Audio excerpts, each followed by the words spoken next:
Welcome to the How of Business with your host, Henry Lopez, the podcast that helps you start, run, and grow your small business. And now, here is your host. This is Henry Lopez. Welcome to this episode of the How of Business. My special guest today is Shannon Bailey. Shannon, welcome to the show. Hi, thanks so much for having me. And looking forward to this conversation. Shannon is a branding and messaging expert. I'll tell you a little bit more about her in a moment, but she's with us today to share her entrepreneurial journey. We'll talk about that briefly and how she helps businesses with marketing. In particular, we're going to focus on this conversation on marketing in the new AI era. And so small business marketing doesn't become necessarily more technical, as Shannon will explain, in the AI era, but it becomes more strategic. And so as AI reshapes how customers search for and choose businesses like ours, then as Shannon explains, clear positioning, strong messaging, and earned authority matter far more than SEO tricks or generic content. And so we're going to explore that today in this conversation. You can find all of the How of Business resources, including the show notes page for this episode, and learn more about my one-on-one and group coaching program at thehowofbusiness.com. I also invite you to please consider joining our How of Business community on Patreon, and please subscribe wherever you might be listening so you don't miss any new episodes. Let me tell you a little bit more about Shannon. Shannon Bailey, as I said, is a strategist and branding and messaging expert, and she helps organizations translate their value into clear strategic messaging that drives action and growth. She's the founder of Make Progress Strategies, and Make Progress Strategies, where she partners with businesses to align brand positioning and messaging with their growth objectives. With more than 20 years on the front lines of working directly with clients, Shannon brings a practical, execution-focused approach, connecting real customer insight to business strategy and equipping the teams with the clients that she works with so that their messaging can actually be useful. It's been a pleasure as I've had the opportunity to serve as her business coach over the last year plus. And so I'm really excited to have her here to share her background and how she's helping companies today and this topic of marketing in the era of AI. Shannon lives in the Arlington, Virginia area. So once again, Shannon Bailey, welcome to the show. Hi, thank you. I'm excited to be here. Absolutely. So let's start with kind of briefly how you got to this point of owning your business now for some time. But can you give us briefly the story of your career? I know I saw that at university you studied marketing and other subjects, but what led you to go into the career that you did have? Yeah, so I went to Clemson University and got a Bachelor of Science degree in graphic communications and also the minor in marketing. A lot of people hear graphic communications and they think graphic design, and there's definitely a visual element to it. But it's very much printing. You're learning about a very technical manufacturing process. And, as you know, printing was a critical communications channel for a very long time. And, I grew up with parents in sales. My mom had her own business. And so there was a pretty, I think, kind of a natural tenacity that I brought coming out of college and kind of an excitement to hit the ground running. And so I got a sales job early on to sell printing. There's always room for sales reps.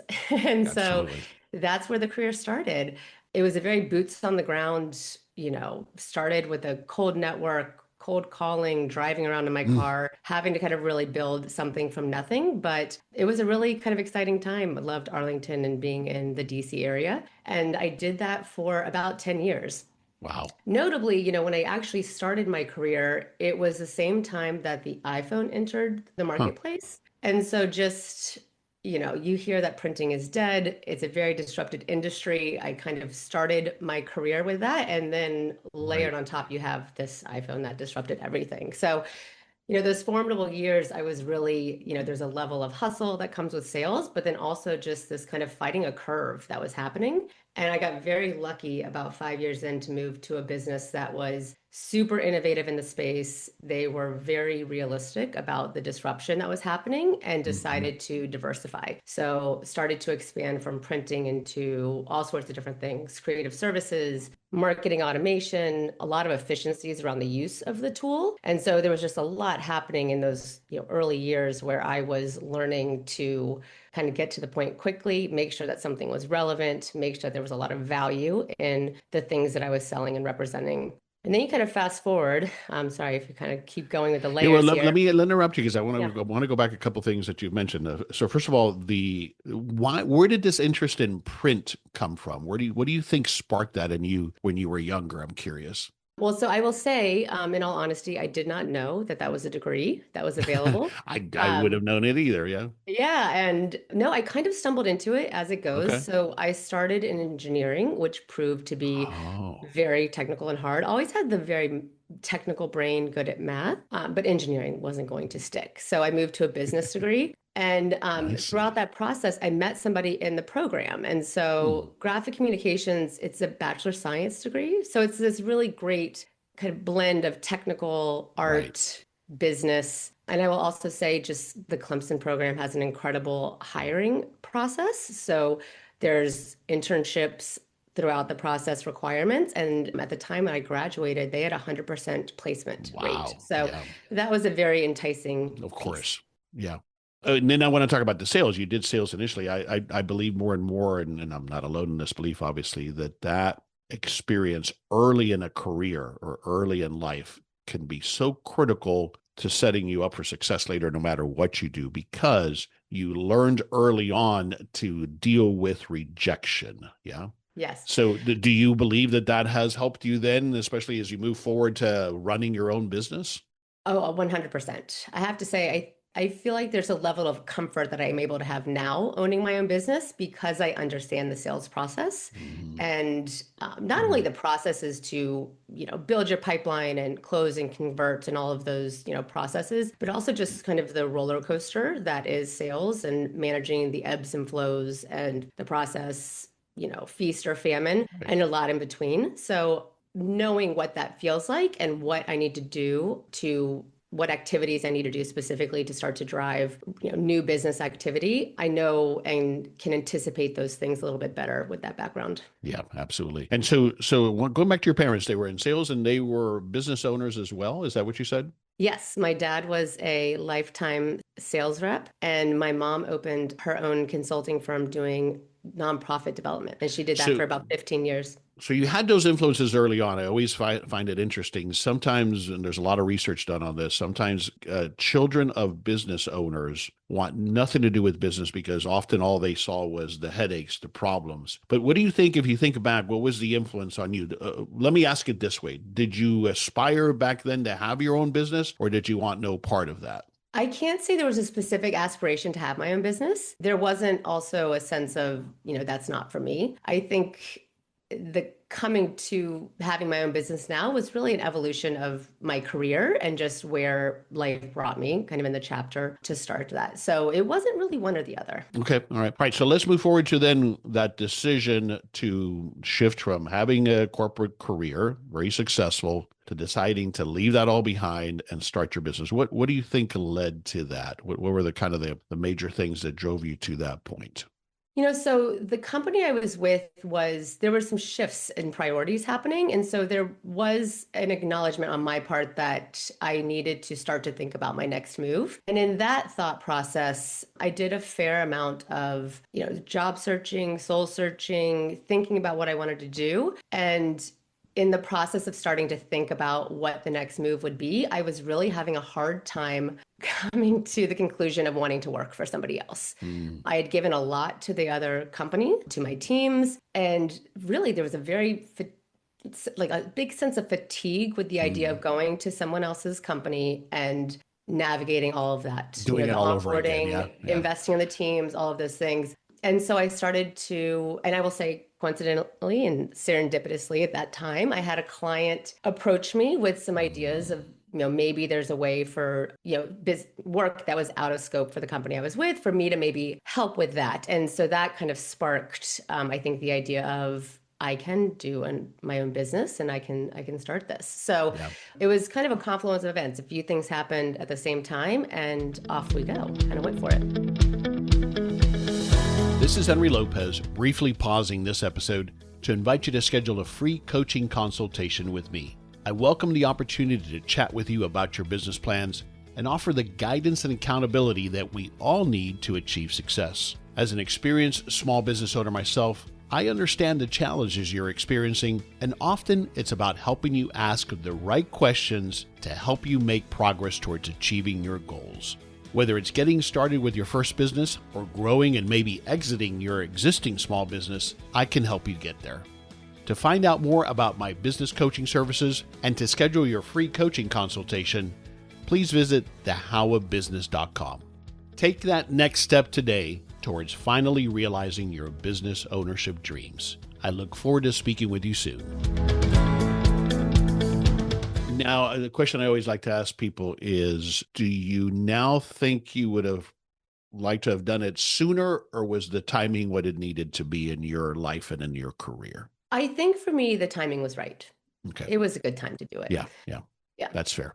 All right, great. Thanks for sharing that background. We can talk, a lot more about that, but thanks for sharing that journey and that inspiration that serves all of us. Again, as I've shared with you, having transitioned from the corporate world, it's always scary to let go of that and let go of that investment that you've made in building that career. It's scary to let that go, right? But as you articulated very well, what usually happens, has happened for me, there's usually an event that happens. Either we're transitioning from company to company, or we get laid off like I was, or something happens, and then you're at that point. It's like, you know what? Let's go ahead and take this leap. It's very common. Yeah. Mm-hmm. Yeah. All right. Let's get into this topic that you've given a lot of thought to and that you help companies with beyond marketing.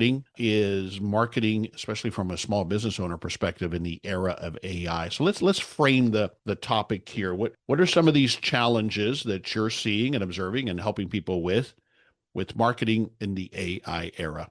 Well, I think the fundamental thing that we all need to think about and really understand when it comes to AI is that it is a new mechanism for people to search and find information. So whether they are doing a search for a specific product or service, or even doing travel research, or researching for TVs, people are changing how they are finding information. And with AI specifically, the results are very different from things that you would expect from a Google search. Mm-hmm. So instead of that prompt that's then leading to a list of businesses, right, or sponsored or paid opportunities for people to kind of get to the top of the list, AI is coming in and acting as a filter, and it's synthesizing, and it's not just giving a list of ideas, it's recommending people and companies and products. So it's the user experience coupled with the results that come through a tool like AI. And what you talk about, and you have found different components here then to be successful, is my messaging and positioning needs to be as clear as ever, or certainly very clear in this new arena, correct? Explain that and why that's so much more important now. Yeah, that's exactly right. So when we think about the clear message and positioning, because AI is filtering and synthesizing things, there's an element of thought process and kind of pulling of different information sources. So before we think about SEO and you were looking at the search and keywords and how the Google algorithms were finding and seeking specific things, mm-hmm, those kind of spiders or algorithms or calculus that we were able to rely on that really drove a lot of marketing and content generation activity is no longer driving the search results. So AI needs a quick answer as to understand what you do and who you serve, what problem you solve. And the gobbledygook that can come out of elongated or fluffy marketing jargon, it can get messy and it confuses AI. It confuses your customer, and hence it confuses AI. So that clarity and conciseness is really important. Yeah, no, it's interesting. I did an episode recently on this topic with an SEO expert, and we talked about how SEO really in the world of AI remains the same. But the point is that you're clarifying is that what's getting more exposed, tell me if I'm interpreting it correctly, Shannon, is if your marketing message is fuzzy or unclear or full of jargon, that gets amplified, not in a good way, in the AI era. Is that fair? That's fair. Yes. Yeah. So it requires us to be that much more on target and in alignment on our messaging, and that messaging is clear and that it drives action. Is that fair? That's right. And I think the other thing to think about is we're not just talking about your website. The website is the obvious, place where a lot of our brands show up and where a lot of information is shared about the company. There's also, your LinkedIn page or any other social platforms, any other places where you're showing up as a business. If you're part of industry groups and your business is listed and there's a description, AI is able to scan all of these different places instantaneously. And so it really is looking at the collective snapshot of your company or your personal brand, and it's pulling all those things together. So not only is it the website, but it's also thinking about that clear, consistent messaging across all of your channels and your reviews and all that. So to that point, I think that we don't no longer as easily control the narrative necessarily in the traditional way that it's just what's on my website. No, it's what other people are saying about you. It's what you're sharing on other platforms. It's all of that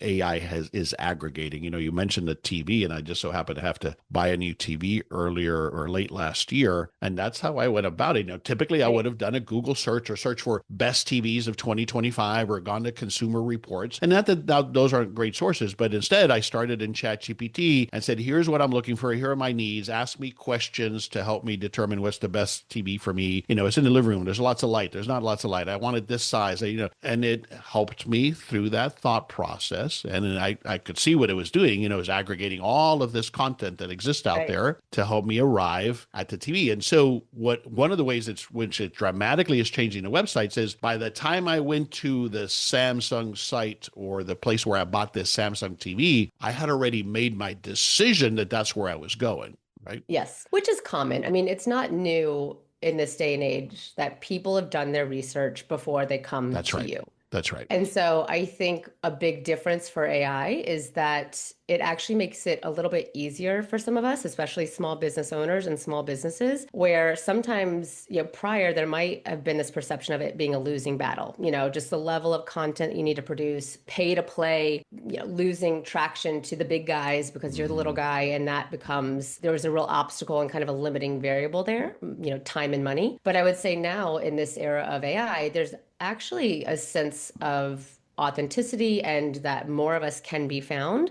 But again, it's kind of critical to make sure that people understand, who you are very quickly and what problems you solve. I think it also goes to this sense of, I mentioned marketing jargon and fluffy language, talking in a very human conversational voice. When you think about the prompts, everybody talks about the AI prompts, they're not putting technical things in the prompts. It's simple, clear language. And those are things that as small business owners, we can do. We can make our websites clear. We can make them concise. We can use AI to help us with that, right? Put in the big, long descriptions and then make them shorter and shorter and shorter. And so there's a level of accessibility that AI can bring with us as small business owners to be found by our prospective clients and customers.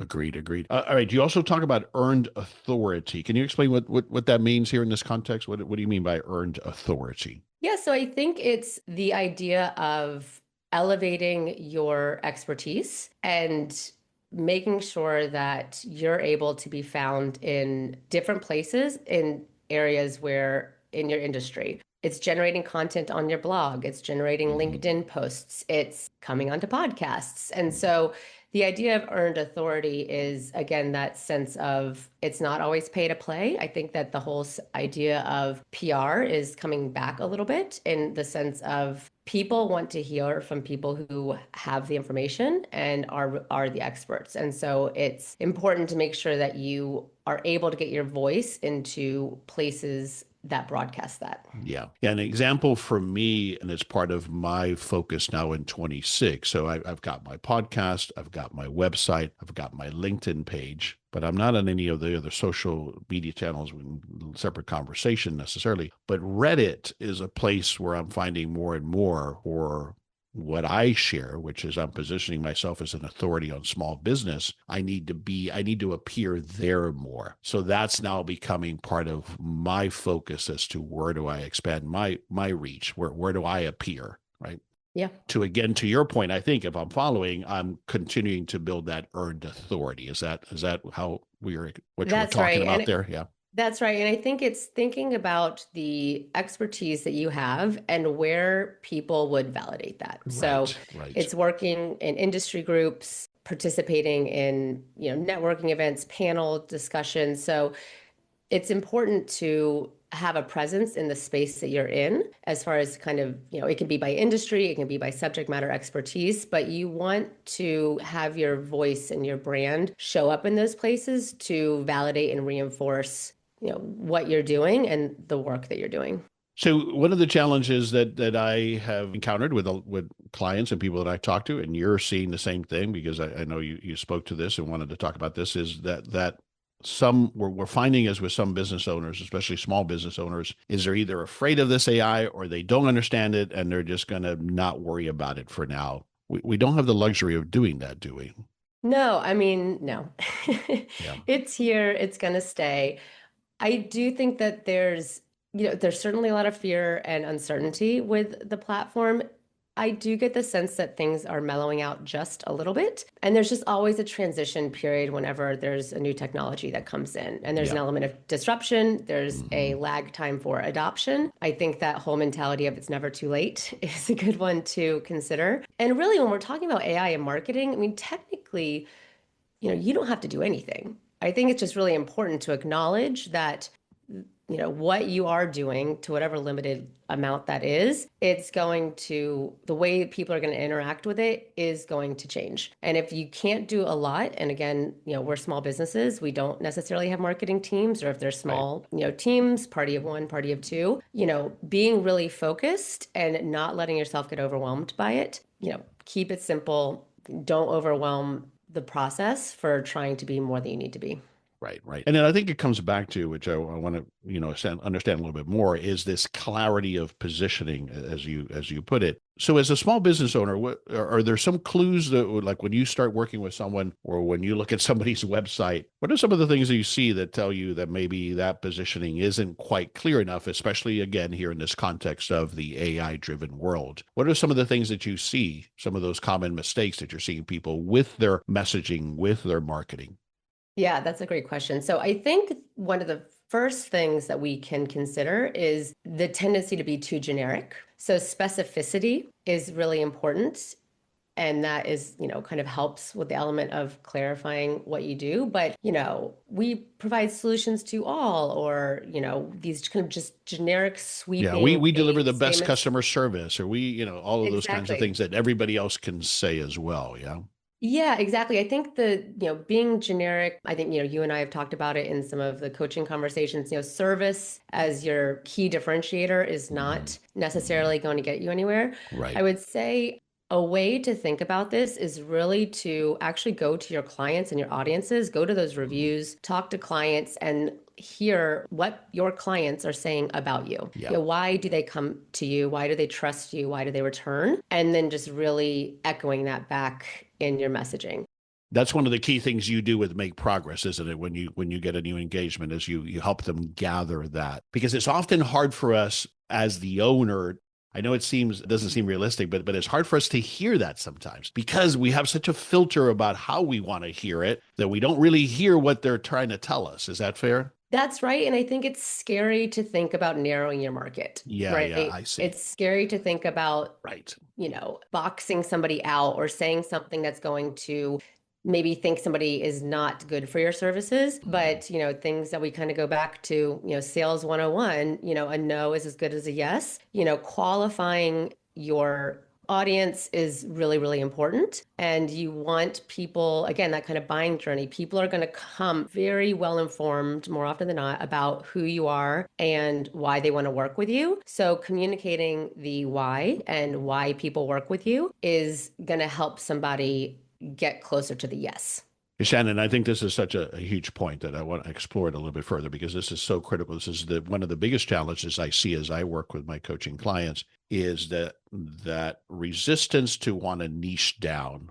And that can apply in many different ways. And what I always say, one of the analogies I make, whether it's great or not, is you're not gonna you it's hard for us as small business owners with our limited resources to be Walmart, to be everything to everybody. You're Yes. going to fail at that. But I think that makes sense now as to why we have that tendency to make our messaging on our website or whatever, very broad and fluffy because we think we dread or we fear, to your point, somehow qualifying somebody out. Well, what if that demographic comes from here? What if that type of business? But you're missing the point. Because of that, your messaging is not resonating as effectively as it could with that target niche client or segment that you can serve best right now, right? Yeah, I think that's right. And it's very counterintuitive, but It is. oftentimes when you narrow, you're often at the same time expanding your reach Okay, because why do you say that? Explain that. Why? Because that's such a great point. yeah, well, when you get more specific, then the people who are in the space will understand it. That's right. And so you can talk about this from the lens of industry or size of businesses that you work with. We work with small businesses with, revenue less than $1 million or businesses that have revenue between $5 and $10 million. That in and of itself is a qualifier. And if Mhm. you think about the markets there's still massive markets. There's That's right. still a lot of people in the space. So even though you might be, theoretically telling somebody who's outside of the space that you're not a good fit, ultimately they can make the decision otherwise. But you can also focus on industries, or topics of expertise, because what happens then when you speak to those audiences now, focus on the bullseye, right? Like what's your best client? Who's the most profitable? Which company or client or customer would you want to repeat? Speak to that person. Think about it as an individual. And the more you can hone in on that, the better people will understand you and the better they will understand what your services are, what value you provide, what solution you're going to offer.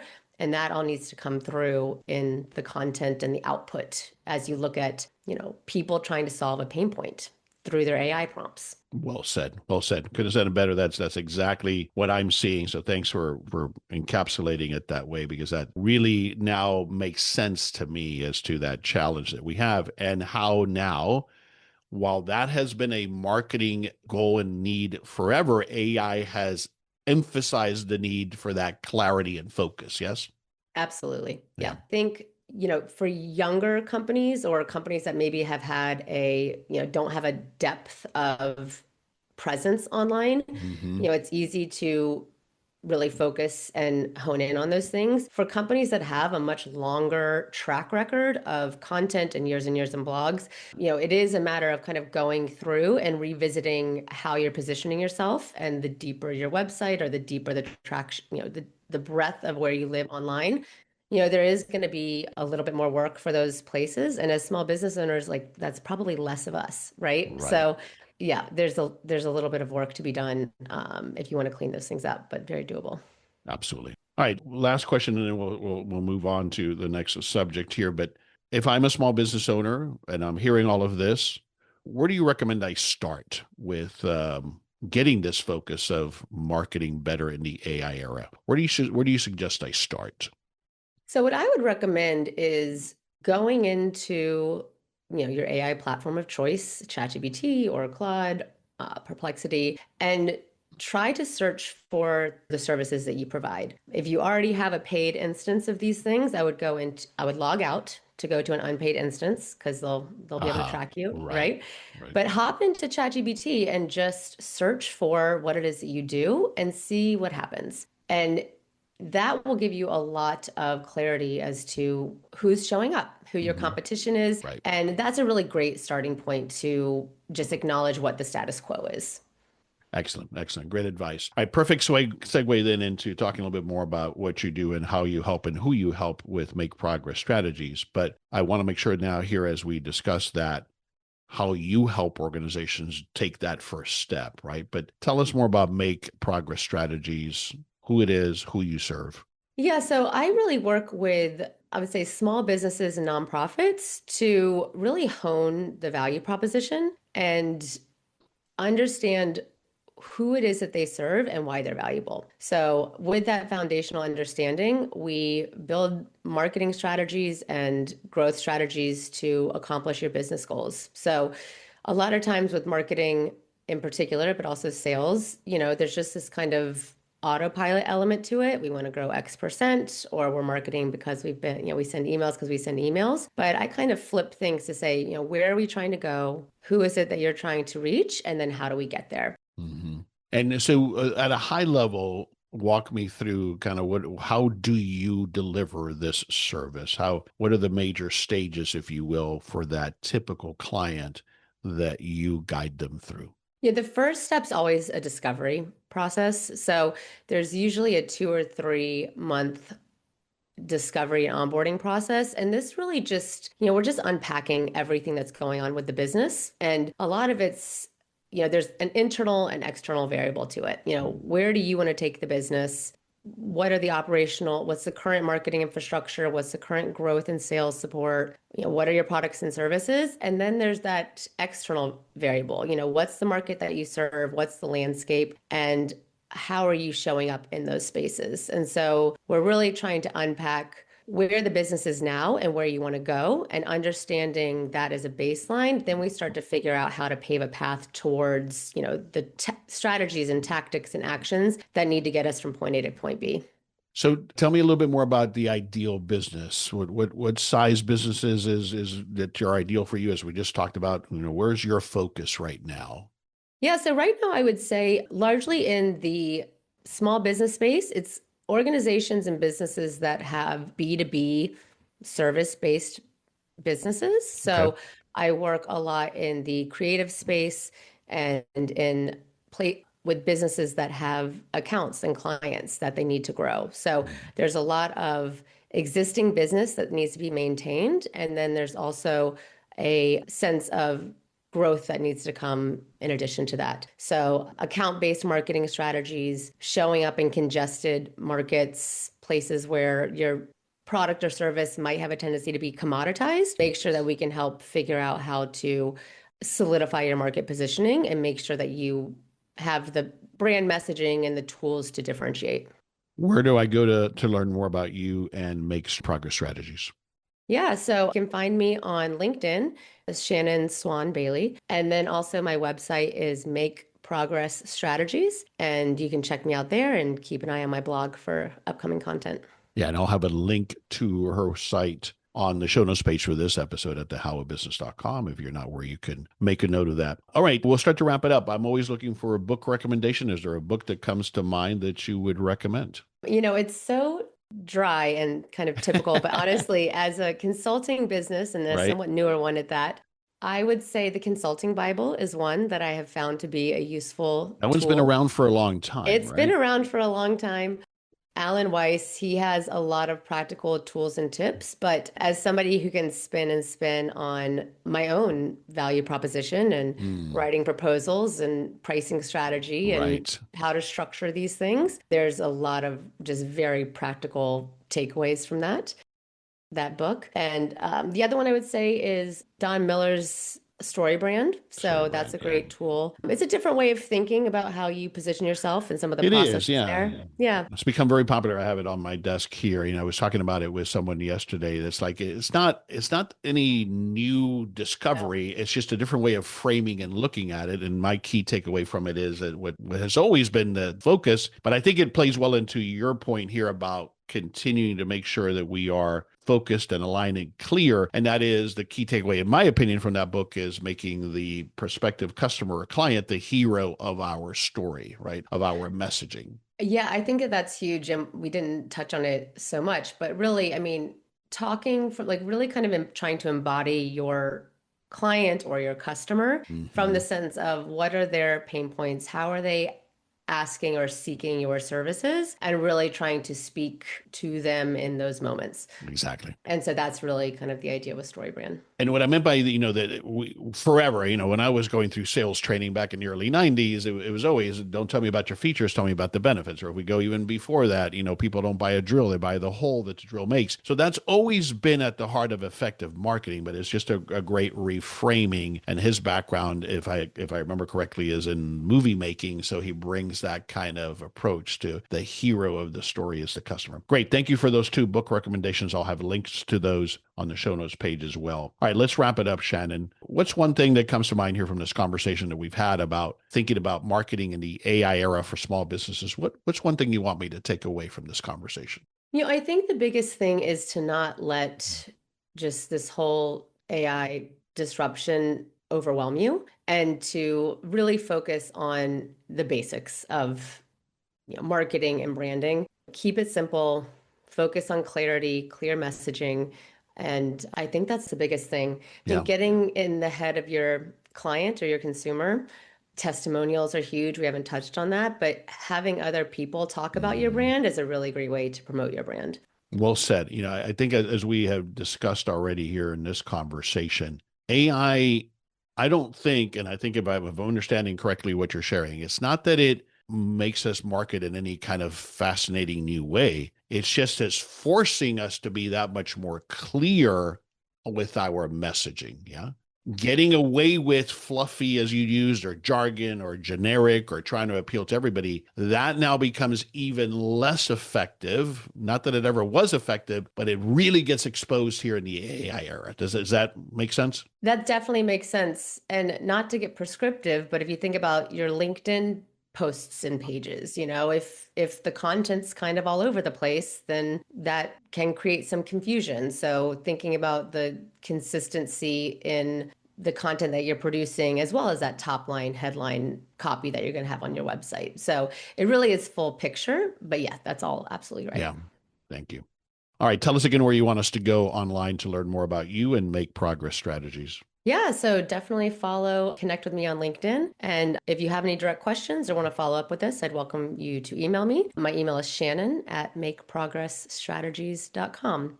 Excellent. And I'll have, again, links to that on the show notes page. I realize it's a heady domain, lots of S's right in the middle there. So yeah, it's three but it S's makes sense. Right in the Make middle. progress strategies. Strategies, yeah, exactly. Strategies, plural, right? Yeah. Strategies, plural. Excellent. Excellent. Shannon, great conversation. Thanks for the insights from this perspective. I had not explored yet AI from this particular lens. So thanks for sharing your thoughts, your ideas, and your experiences on this topic and your journey, because I think that's inspirational as well. Thanks for being with me today. Yeah, I appreciate it. Thanks, Henry. This is Henry Lopez. Thanks for joining us on this episode of The How of Business. My guest again, Shannon Bailey. I release new episodes every Monday morning. You can find the show anywhere you listen to podcasts, including the How of Business YouTube channel, and of course at my website, thehowofbusiness.com. Thanks again for listening. Thank you for listening to The How of Business. For more information about our coaching programs, online courses, show notes pages, links, and other resources, please visit thehowofbusiness.com.